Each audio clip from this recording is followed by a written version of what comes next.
I have a really bad feeling about this.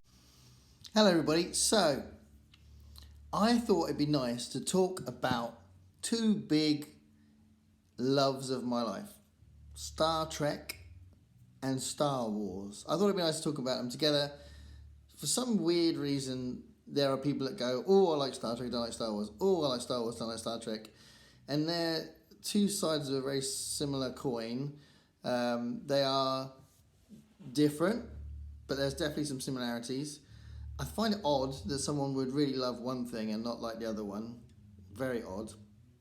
But I thought it'd be nice for me to share my thoughts on what the differences were and what I love about those things. So clearly, up until recently, you'd only referred to shows for Star Trek, because Star Wars was just films until recently, although obviously you had magazines and books and that. But as far as what happened on screen, until recently, until Disney Plus, you just had films, and Star Trek has had films and shows. Clearly, it started as shows. But, yeah, as a cultural phenomenon, both of them have had a real impact, and both of them had a huge impact on me. So, when I was a little kid, I'll start from Star Wars because it's probably the first thing out of the two, because when I was 6, I was taken to the cinema down by the beach. There was a really awesome cinema there that I saw a few things when I was a kid. It's not there anymore. And I was 6 when Star Wars came out. So I saw Star Wars in the cinema and it blew my tiny mind, and I was all about Star Wars. I had Star Wars duvet, wallpaper, stationery, figures, vehicles. I had so much Star Wars stuff, it was ridiculous. And posters, and I bought the magazines, bought the Star Wars comic, or I had it for me, obviously I was little. But it was such a big part of my childhood, such a huge part of my childhood. And as I got older, it was also the start of my voluntary reading. So obviously when you are little, you read what the school tells you to read, and you find what's in the school library and you read bits of that. But as far as what I read outside school, first things were novelizations of films, and specifically I know that the first books I read were the novelization of Star Wars, which I found out recently was Alan Dean Foster, even though it was credited to George Lucas, which I think is awesome. George Lucas didn't actually write the novelization, it's Alan Dean Foster. Who would have known that as a kid? But also you've got the 3 Han Solo books. I remember loving those. So obviously there's tons more since, but I read Han Solo at Star's End, Han Solo's Revenge, and the other one, which I can't remember what it is, and Splinter of the Mind's Eye. I read Return of the Jedi and Empire Strikes Back novelizations.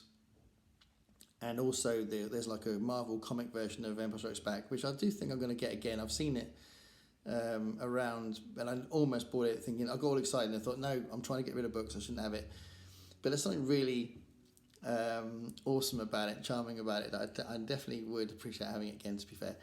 So I had the Marvel Comics novelization of Empire Strikes Back as well. It's like a comic strip version in paperback.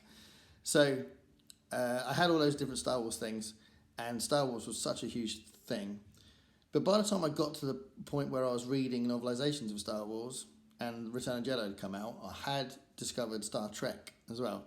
And Star Trek was a huge thing for me as well. It was on BBC Two at 6:30, I think it was. Either 6 o'clock or 6:30. For some reason I've got it in my head it was on a Tuesday. Don't know. But the original series of Star Trek was shown every week on BBC, and I absolutely loved it. And it was really magical.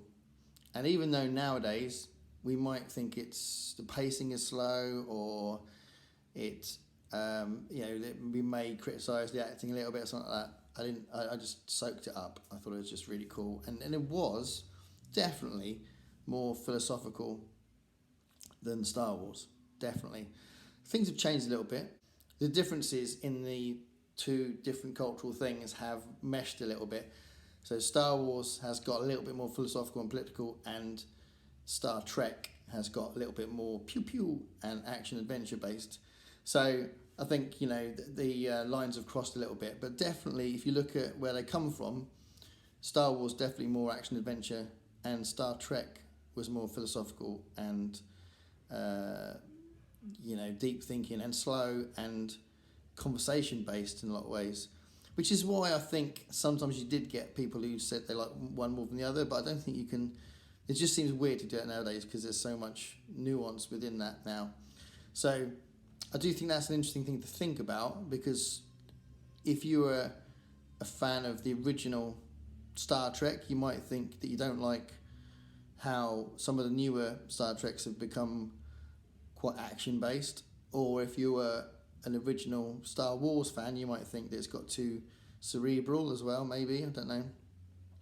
But yeah, that's where I was as a kid, and I loved them both to death, and I still do. I get so excited about the new stuff that comes out from both camps. So, as those first encounters with Star Trek and Star Wars faded into the background, I got older, and then there was new versions of those things. You get the Next Generation happening with Star Trek, as well as the Star Trek films, and then you've got in Star Wars you've got the prequels. So Phantom Menace and Attack of the Clones and Revenge of the Sith, and my reaction to those things was different. So as far as the development of those original things, I think Star Trek did it better than Star Wars initially. So for me personally, I didn't like the prequel series as much, nowhere near as much as the original series, the original trilogy. There were some things I liked about it, but there were some things that, I don't know, just it didn't have the same magic for me. And that still meant I enjoyed them. I definitely enjoyed them, but I didn't love them like I loved the first trilogy. And, I still love the first trilogy probably more than anything else in Star Wars. With Star Trek, I think they were really good at establishing the films once they got over the first film. So the first film has an issue with pacing. It's got some great ideas, and there's some lovely moments in the film, but I think that the pacing is an issue. That it's been nicknamed Star Trek: The Motionless Picture, hasn't it? And then obviously after that they had The Wrath of Khan, which is one of the greatest films of all time. The Wrath of Khan is such an important moment in Star Trek. It's such a great film. And I do think that the ending is a little bit cheapened by them kind of reversing that with the search for Spock and all that sort of stuff. But having said that, he's such a fantastic character that I don't think it's necessarily the end of the world, because the Voyage Home is a great film, and The Undiscovered Country is also a fantastic film as well. So there's some really strong films in the Star Trek franchise, and I really like the Next Generation films. I actually think the Next Generation films are like underrated, because I think everyone seems to think the First Contact's brilliant, which is great. But I don't really have a massive issue with Insurrection. I really enjoyed that. Some people kind of criticised it for being an extended episode, but I don't think that's a really good criticism, because it's like, well, if it's a good episode, this is a great film, So I don't really think for me personally, I don't think it's a massive issue. And I'd like to see Nemesis again, because, again, I feel like that's underrated, and a lot of people criticise that. And I was a bit gutted when they stopped the Next Generation films, because I thought they were really good. But at the same time, there's so much happening in Star Trek at the time. I mean, there's, in a way, you look at it now, and it's gone into overdrive now. Both Star Trek and Star Wars are producing so much stuff that they obviously different teams of people producing things at the same time, which wasn't really a thing before. But I think the fact that they were doing Deep Space Nine and Voyager at the same time as well kind of probably made them focus on that rather than any more Next Generation films. I can't remember how the dates go, but I think that's how it worked. But Deep Space Nine is my favourite iteration of Star Trek. I really love Deep Space Nine. In another video I'm going to do later, I'm going to talk about why I love Deep Space Nine. And I think Voyager has got a lot of the qualities that Deep Space Nine had. It had some issues. I mean, probably the biggest issue for me for Deep Space for Voyager, which is a reference to Deep Space Nine in some ways, because Deep Space Nine was so good at doing this. But Voyager were really bad at like almost ruining the ship or doing something really major in an episode, and in the next episode there was no consequences. It was like nothing had happened, and I think that's because they wanted the series to be episodic, and I get that because that was one of the qualities of it. It was nice to have these one-off stories, but sometimes the consequences should be there. You know, sometimes it was so dramatic, and actually, if you think about the marquee, the marquee being such a big part of the setup of Voyager, and they kind of wasted that a little bit, and there could have been some fantastic consequences with the marquee, but they didn't do that. And I do think the Voyager suffered from that kind of safe writing sometimes. But it did have some fantastic episodes as well, though, and there were some really creative moments, like Distant Origin, and several like things like that, which were great. And when they decided to put 7 of 9 into the show, it really added an extra boost. It's funny because I think she was put in really as sort of eye candy, something to put on the sort of magazine covers and that sort of stuff, like a poster character. But actually, she's a really good actress, and the stuff they wrote for 7 of 9 was really interesting and deep, and they really developed that a lot. So I think their initial intention was nowhere near as complex and interesting as what it ended up being, and they started writing some really good episodes for 7 of 9. So I think 7 ended up being one of the best things about Voyager, and she had a lot of episodes with the Doctor, and the Doctor was one of the best things about Voyager. So you know, there were some really good qualities to it, but Deep Space Nine is very special, I think. So I'll talk about that in a minute. Yeah, I might end up talking more, because the thing is with Star Wars and Star Trek, I think Star Wars for me really has become really awesome with this Disney Plus stuff. So I'll talk about Deep Space Nine for a minute, and then I'll talk about the sequel series of Star Wars and the Disney Plus series of Star Wars as well. So, Deep Space Nine. So, Deep Space Nine. I'm going to talk about Deep Space Nine because I love it, and I'm going to talk about why I love it. I'm going to talk about the three Disney Plus series of Star Wars I want to talk about, and then I'm going to end by talking about Picard, the latest Star Trek series. I say the latest one. Well, at the moment it's the latest one because it's just finished the season 3, and there's a Strange New Worlds series about to start, but I haven't been able to see that. So anyway, Deep Space Nine, then we'll talk about Star Wars for a bit, and I'll come back to Picard. So why do I love Deep Space Nine so much? So Deep Space Nine is different from previous Star Treks because it was set on a space station, and controversially, there's lots of Trekkies that got upset about it, but it was a stationary setting. So that was the first time it had happened, and people were saying, oh, it won't work because it's all about exploring the galaxy, blah, blah, blah. But what's great about the fact that it was a stationary space station that was the setting for the series was that you got all that development. You got development of characters, development of the plot, development of the themes in the show. So many things that meant that you could do so much more with it because it was stationary. So I think that's a really interesting thing. And if you think about, so I'll start with the characters. The characters were really, really good, and you had a really unpredictable, feisty, forthright, immensely charismatic guy at the top. So Ben Sisko, who ended up being Commander Sisko and Captain Sisko as well, absolutely fantastic character. And as the series develops and the war starts, the morality that he displays as a leader is questionable at times, which makes it so much more interesting, so much more fascinating.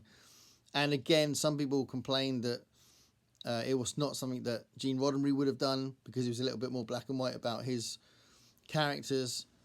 But I love that shade of grey that you had with Sisko, and it was just so brilliant. And he, there was also a lot of love with that character, his relationship with his son, Jake, There's so many things that you could look at with the way they tackled relationships, even antagonistic relationships, like the relationship between Quark and Odo, because Quark was obviously the center of a lot of the crime, or at least quite often he was the center of a lot of the crime, and he was kind of doing these dodgy deals, and Odo was always watching out for him, and he was like a nemesis, if you like, and that was done really well. And you had a really interesting relationship between Dax and Cisco. You had a really cool second in command with Kira Nerys. The relationship between the Doctor and Garak. Garak is an immensely complicated and interesting character, one of the best characters in Star Trek by a mile, Garak. And then season 4 of Deep Space Nine, Worf joins, and that adds another dimension. Worf's my all-time favourite Star Trek character, so the fact he's in Star Trek Deep Space Nine is a wonderful thing. So, the characters are really developed and interesting, and you've got O'Brien, his relationship with his wife, and they have a baby during the whole thing, and family relationships is a big part of the development of Deep Space Nine. So that really is a big part of it because of the fact that they're on this space station. So it's something that can work really well because of that. Equally, the consequences of the actions in the series and the way that the war develops and the way that the setting of the show means you can't escape the previous episode's incidents. So that made this thing really build up nicely. So over the course of a few seasons, you've got this war building, and in the last 2 or 3 seasons, you've got such a fantastic overview of all these different issues that you might get with the war, and like allies that betray other allies and allies that join later. You've got that amazing episode where Cisco tricks one particular race into joining the war. All sorts of different things that is tackled by the war. And the way that they've thought about different ways they can have different species having different relationships within each other. So some the Jem'Hadar being subservient to another race so that they could function properly and all that kind of stuff. All these different things are really interesting, and the overriding shape-shifting Dominion thing was fantastic. So I love all of that stuff, and the acting in that show was absolutely fantastic. Like I said, Cisco is an amazing character, but Avery Brooks is a fantastic actor, and he did some incredible scenes in that show. And in a way, I feel like he's kind of underrated because a lot of people love him, but he doesn't seem to be praised to the degree that I think he should be. So I think Avery Brooks was a phenomenal part of the show, and he led a lot of the episodes, and he was such a brilliant actor. But, Terry Farrell and Nana Visitor, Alexander Siddig, Andrew Robinson, phenomenal as Garak. Andrew Robinson, so clearly one of the greatest elements of Star Trek again, from his acting. He had great lines, but his acting was phenomenal. And even though Cole Meany started in Next Generation, he was a bit of a small part of Next Generation until the end, until the last couple of seasons. But obviously he was a really big part of Deep Space Nine, and his development of his relationships on the ship were a big part of that. And Cole Meany is a really good actor as well. But the series tackled the issue of occupation and a long-standing resentment after occupation and the healing of it, and how religion features into societies, and that development of the war, really, really important. And, I just love the fact that it took 9 episodes to conclude the whole series. So, a successful science fiction show needs a nice finish, and often the last episode of any of these kinds of programs are great. But Deep Space Nine did it with in a really slow way. They let all these characters, because the characters were so developed, they let these characters end their story arcs gradually. So it went over a number of episodes. And I think that's fantastic and quite rare. So you had some characters leave the series before the last ever episode because the whole point was the last part of the whole series was over a number of episodes. And I love that. So yeah, Deep Space Nine is such a brilliant series, and there's so many things you can praise about it. So, having spoken about Deep Space Nine, I thought I'd interrupt the Star Trek goodness by talking about the 3 series that have been on Disney Plus that I think have been fabulous. So, I'm just talking about Andor and the Kenobi series and the Mandalorian series. So, even though it wasn't the first one to be aired, I need to talk about Andor. It's such a surprise. I did a little video when it was first on, when I first watched the first 3 episodes. I did a video on here talking about how different it was for Star Wars and how interesting the plot was, how clever the writing was, and how it was very underplayed. And it was such an interesting and fresh take on Star Wars. And I think, again, like I've been saying about Star Trek, you can do so many things with that world, with that universe, that, you know, these stories are going to keep coming. And, you know, some people are going to like some more than others. But Andor really proved that you can get really quite different versions of Star Wars. And it's so good to see the rebellion rise up against the Empire. And it was so beautifully done. And it was really tense. I mean, the really big episode in the series where the rebellion really starts happening, it was so dramatic, it was so stirring, and it was so emotive, and it was brilliantly done. Again, a lot of that is down to the way it was underplayed. It was genius getting Andy Serkis in there, because I think he's a really underrated actor. But no, Andor was very, very special. And if you haven't seen Andor yet, because I know there's some people that are into Star Wars I know that still haven't seen that, definitely watch Andor. It's very different, very interesting, very fresh, and just really, really good Star Wars. I really enjoyed the Kenobi series. I think it was really good to see what they did with that, and I was really surprised. In the first episode, straight away, you see where they're going to focus their attention on a particular character that you weren't expecting. I'm not even going to say who it is, in case it's a spoiler, but that character is a feature through the whole series, as well as Kenobi, and it's done so well, and it's such an interesting way of doing it, and it took me totally by surprise. And the actor who plays that character did it so well, and obviously Anakin coming back was really dramatic and brilliant and done really well, and there's some choice moments in dialogue which were really powerful. There was some moaning online about the shape of one of the characters' heads, which I think is so ridiculous and says so much about Star Wars criticism. I thought the plot was really interesting, really well done. There was one moment where Kenobi was hiding a character in his coat, which was or with his cloak, which was a moment where I went, eh. But other than that, it was such a good series, and there's so many great moments in that. Again, more great Star Wars. It's been really interesting that Disney Plus has been the home of such really good Star Wars. And then with The Mandalorian, which was the one with these series that introduced Star Wars to a TV format, and basically creates this sort of Western feel.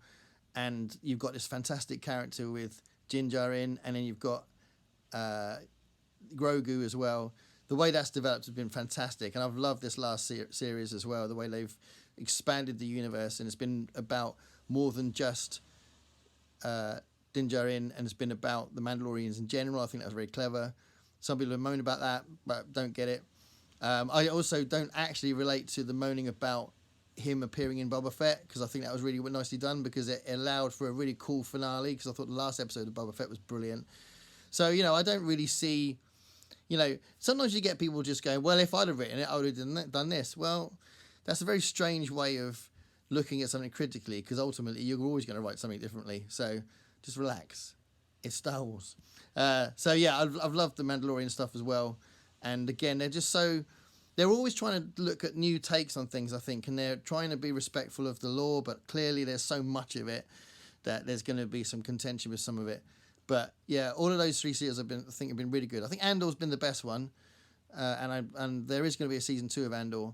But it's just really interesting what Disney Plus have done with Star Wars recently, I think.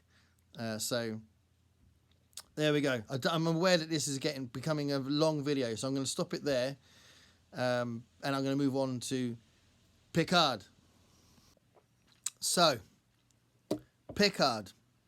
I want to talk about Picard because I think it's been such a brilliant series and it's such a nice surprise. Nobody expected more Picard. Nobody expected more Data. Nobody expected more Next Generation in general. And actually the series has paid tribute and written some really good stories for all sorts of different elements of Star Trek. And I think it's really cool because obviously they've done quite a lot with 7 of 9 in this iteration of Star Trek, and done that really well. I think they've given them loads of really interesting things to do and used one of the best actors in Star Trek anyway. So I think that's really good. And all 3 series have been quite different. And I personally think all 3 series have been really successful. The third series, the last series, unbelievable. I just absolutely loved every second of it. And I just think it's one of the best things Star Trek's ever done. So it's really nice to say in 2023 that such a brilliant, clever, exciting, thrilling, well-characterised, brilliantly acted and executed version of Star Trek has happened this many years after it started. So I think that's really cool. With Picard's character, I think Patrick Stewart had a lot to do with the rise in popularity of Star Trek in general. I think Next Generation was definitely led by him. Obviously, it was written with him at the centre of it, but I think as an actor, he's so compelling to watch, and he's such a great actor that I think that had a really big part to play in Next Generation's popularity. And I think that was why we were all so excited about Picard having another series and have another vehicle, another showcase. And I don't think they relaxed on their writing. I think they really thought hard about, well, let's come up with a good story. And all 3 stories were different. So the 3 series had a different story. And obviously the first one was built around this hybrid android that he was trying to investigate, all mixed in with stuff about the Romulans, and it ended up involving the memory of Data and that kind of stuff. So I'm not putting too many spoilers out if you haven't seen it yet. But, you know, the first series had a really interesting mystery around it, which I think was really good. And then the second one was much more action-based and is built around another confrontation with Q. So I think a lot of people were excited to have Q back. And I thought that was really sensitively done. And the last episode of that series had a really nice moment with Q. And people have complained that they didn't like the way that Q was portrayed, but I loved it. I thought it was awesome, and another fresh take on it. Each time he appeared, I wanted it to be slightly different in Next Generation, and when he appeared in DS9 and Voyager as well. And they did come up with new things for him to do, and I think that was a new thing for the second season, and I thought that was really good. Third season, that was ridiculous. I just loved it. Every element of it, you know, the mystery behind it, the way that they brought all these cameos in it, and it was such a love letter to Star Trek in general. It was just gave you real chills, and just such a brilliant series. I would definitely going to watch the third season again very soon. So brilliant. Picard, I think, has been a real success, and something that shows that you can keep going with Star Trek, come up with new stories. And, you know, I mean, I personally like other versions of Star Trek as well. I really hope they carry on and give 7 of 9 like a series where she's a captain, and, you know, there's talk of Star Trek Legacy. If that happens, that'll be awesome. But, you know, there's lots of Star Trek happening at the moment. There's lots of Star Wars happening at the moment. And I've done this video as a combination of both things because I do love both things. They are different and similar in some ways. Both of them have had different levels of success for creating aliens of different kinds and different types of aliens. They've had different successes of intrigue and plot and mystery. Again, they've had different moments of success with different actors and different characters. But so many Star Trek and Star Wars characters and situations and stories I absolutely love. So I thought I'd do this video as a combination of both things. Let me know below what stuff you love about Star Wars and Star Trek. I'm not massively interested in what you don't like because there's so much moaning on YouTube. You know, if you watch YouTube, you would just assume that every series that comes out is awful and every film is terrible. So Let me know below what you like about Star Trek and what you like about Star Wars. That would be awesome. Hopefully this has not been too long, but I've done two things at once, so it's a little bit longer from that point of view. But I love Star Trek. I love Star Wars. Thanks a lot. Bye.